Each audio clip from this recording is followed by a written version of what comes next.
விளவங்கோடு இடைத்தேர்தலில் அதிமுகவின் வெற்றி. 2026 சட்டமன்ற தேர்தலில் எடப்பாடி பழனிசாமி மீண்டும் முதலமைச்சர் ஆவதற்கு முதல் படி என அதிமுக வேட்பாளர் ராணி தெரிவித்துள்ளார்.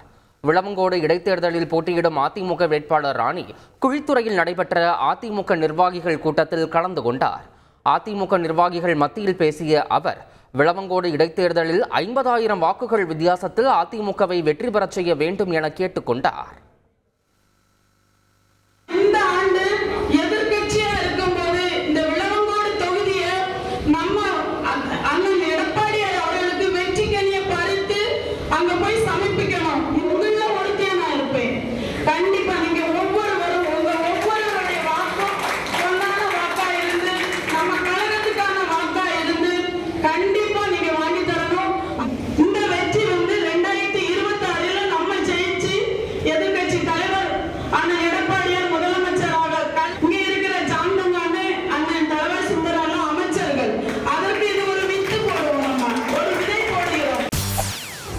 செய்திகளை உடனுக்குடன் தெரிந்து கொள்ள உடனே சப்ஸ்கிரைப் பண்ணுங்க.